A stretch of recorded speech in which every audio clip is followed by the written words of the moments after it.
Hi, I'm Mark Hayhurst with Sports Insight, and today I'm speaking to Bearhug's chief brand builder, Alex Davies.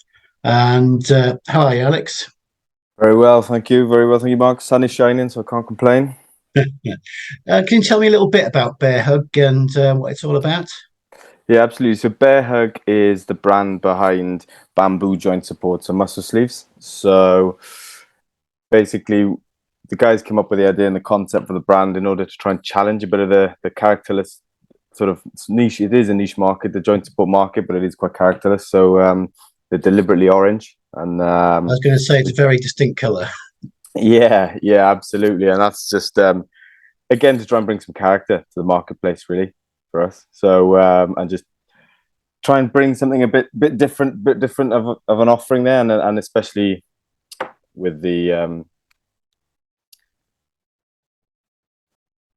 my goodness, I'm not having a very good day today, Mark. That's all right. I mean, the product itself, apart from the bright orange distinctive color, I mean the bamboo element, the way you've made it as a sustainable product. How important is that to you as a brand, as identifying you as a brand apart from others? Yeah, so for us, the bamboo is the driver behind the performance difference for us. The sustainability element of it is something for us that is we have not focused on quite so much. So it's all about the product feels very different. So the way that it's knitted using the bamboo yarn feels very different to everything else on the market, and therefore makes it perform quite differently. So it's far more comfortable to wear. It's got a lot of micro gaps in, and the breathability in the way it's knitted. The sustainability element of it, it's something that everybody talks about, right? And as a small brand like ourselves, it's something we're definitely focusing on, but we're absolutely not professing to be perfect and fully understanding it.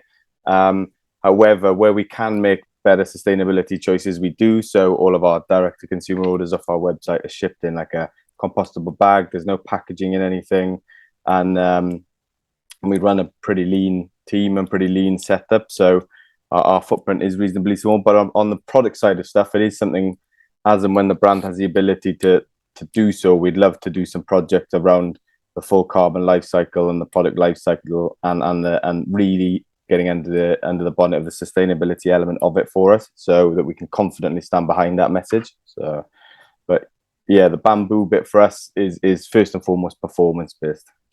I was going to ask you. I mean, obviously, sustainability and everything like that is great, but if the product doesn't perform, then no matter how sustainable it is, then people aren't going to buy it if it doesn't do what they want it to do.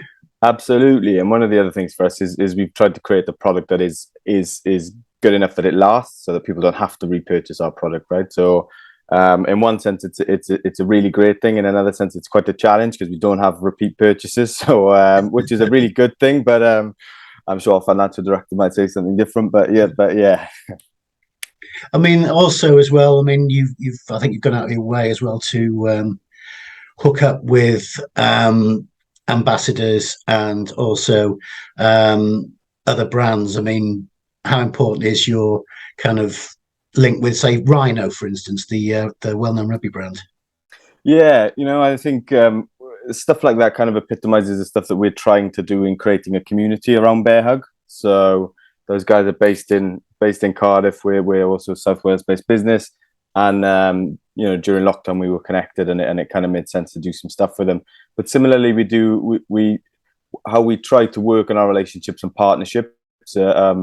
We try to add value where we can, really, and try to engage on another level compared to historically what brands generally do, I think. So, a few of our independent retailers we'll run specific competitions with them. We'll go out to our audience, sharing their product and trying to add value for the whole community above and beyond just the product. But the ambassador side of stuff,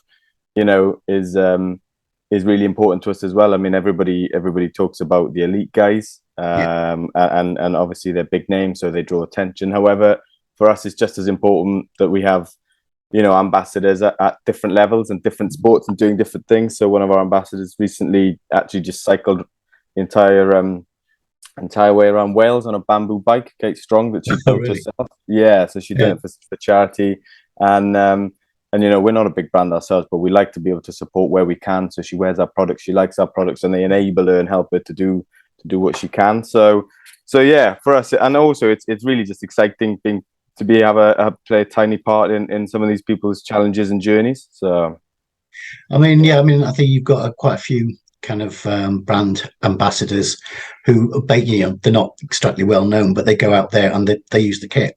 And I think that's what people like to see is ordinary people using the kit every now and again, rather than a big name who they may or may not think is wearing it all the time, or just put it on for a photo shoot. yeah, absolutely. You know, and you given the stuff that other brands do, you can fully understand the skepticism sometimes that people have. But I suppose the thing that we also do find is that the use cases are different at different places as well. So generally, our consumer would wear it when they are active, when they're playing, or when they're running or competing. And whereas the elite guys, we find that at the other end wear it for recovery, right? So it doesn't seem to be so visible, but it forms part of their kit bag and their recovery. So yeah. So do you find that the people are using it for two different ways, as you say, for actual sport, as maybe more kind of like the amateur level of wearing it kind of as they run? I mean, obviously you've got the connection with rugby, and obviously, you know, it's difficult for people to wear it. Or do they wear it while they're playing? They do. So, but no, but you've nailed it exactly there, Mark. You know, the consumer wears it generally when they're being active and when they are running and when they are competing and stuff. However, the elite guys don't tend to do so. We've naturally found ourselves in rugby. We're all from a rugby playing background. We're all from South Wales, so it kind of all goes hand in hand, right? So as and when the brand has started, we've tried to exercise our network where we can. However, what we do find actually is that the main sport that our community and our packers, as we call them, is running. So yes. Yeah, so to try and enable that, and therefore we've all started to become runners. No, I don't know if I could actually call us runners, but we do run. But yeah, one of the things that we did as well, we run the Cardiff Half earlier this year in January, and as a big group of us, so that was a big fun day out as well. You also, I mean, do you kind of see it used a lot in triathlon as well? Yeah, especially like we tend to find with the endurance sports. So the running, triathlon, cycling as well, where you know, especially people are on the bike for a long time, they tend to just a little bit of support and relief can really make the difference for their comfort levels and their enjoyment, I think, as well. So yeah. I mean, how long have you been going now? Was it 2012 you started, or was it? No, the brand was started just right at the back end of 2016. So we're just coming up to 6 years now. However, the first sort of 2 or 3 years when the guys started it, they developed the product as a result, actually, of one of the founders' injuries himself. So he went out and was looking at the marketplace, trying different things, and had a long-standing ankle injury, and nothing really cut it. And so he had a bit of a background in product development and bringing products to market. And so he managed to find this bamboo product then that he brought over to the UK and started testing it and wearing it, and it really had a profound effect for him. So that was in 2016, and thought, oh, there's got to be something in this. And so it's kind of sat on the shelf as a bit of a side project for him and the other co-founders, and then it sort of developed from there. Really, I then joined the business in 2018 as the business's first full-time employee, and we've kind of grown steadily from there. But I think the first few years, especially when I wasn't involved and after I was involved, is the key bit for us was getting the product in people's hands. So getting it in people's products' hands, getting it in different people's, you know, use cases as well, and just collecting as much feedback on product development as we can. So I think we kind of settled on our size range and our product range and the way it looks like now. But we are, you know, constantly looking at NPD and new product development and where we could go next with it as well. I mean, as far as marketing goes, is it, you know, obviously you've started out kind of, I've seen word of mouth as people built up a community around Bearhug and the products. What's next marketing wise? Is it a bigger push now, or is it a continuing that grassroots kind of push? Yeah, no, it's probably a combination for us, really. I think, you know, we historically a lot has come from word of mouth for us, which is absolutely fantastic. However, type of product that we are, right, generally is intent driven. I think, you know, oh, I've got a bad knee, someone's Googled it and they found something and they decided to wear it.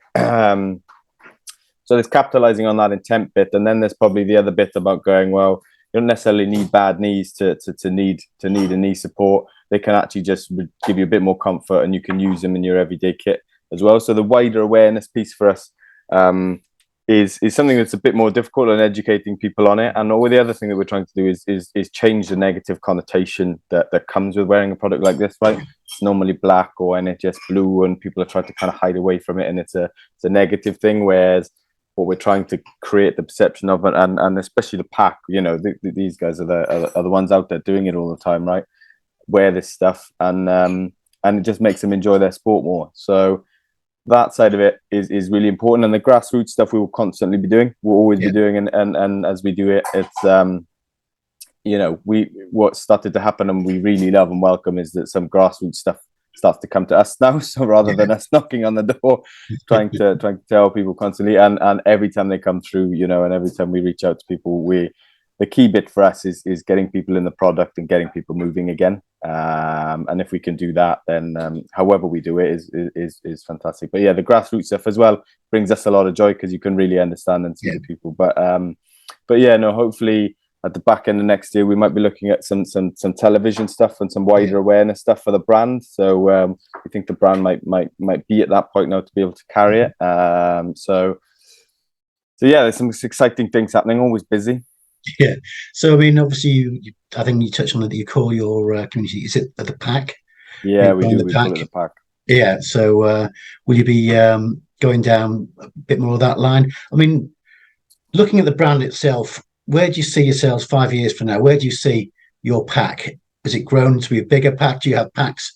I mean, what's your market in different countries now? Is that absolutely inclusive? Yes. So we're very, very UK dominant. Naturally, so that's where we started. I think the key, where would we be in 5 years' time? I think for us, we would want to own the market. Really, it's a niche market, the joint sport market, and globally, there's not really a complete owner of the market. It's very fractured and very different in international markets. But yeah, the key for us, I think, over the next 5 years would be, one, to grow the international brand internationally and across the globe, and then the other thing would be to continue doing our pack events. Probably would be the key bit. You know, we dipped our toe in with a pretty small time at the time was huge for us, right? But quite a small exercise at the Cardiff Half, where we run with a group of 20 people, all run together. But as we can sort of grow and develop those events to do some really fun, engaging stuff, I think that we could do. And also alongside that, then, is developing the product range for us. So we could look at developing one for some different joints, and then some other probably more sports-based apparel would probably be the key thing. I think, you know, the big thing for Bearhug is the product itself, is the core range itself is quite a premium, high quality product for what it is. You know, we're not competing with some cheaper alternatives that you can buy on Amazon. That's not what we are. And so that philosophy that we've tried to then bring across in our other product development in our sportswear stuff, really, and athlete wear. So yeah, I think the key bit for us is probably grow internationally, and then also up the engagement in person for people and the experiences that we can give people through the product and brand. Yeah. You've also, I just said, you mentioned some products. I saw recently you've launched some t-shirts and a hat as well. Then is that the kind of the things, you're kind of the extras that you're bringing in? Yeah, I think at the minute we're probably just we're probably giving people the stuff that we kind of want, right? So if you know, we're launching stuff that we wear, and we wear as just that we're part of the brand, and people see and go, oh, that's cool, I kind of want one of those.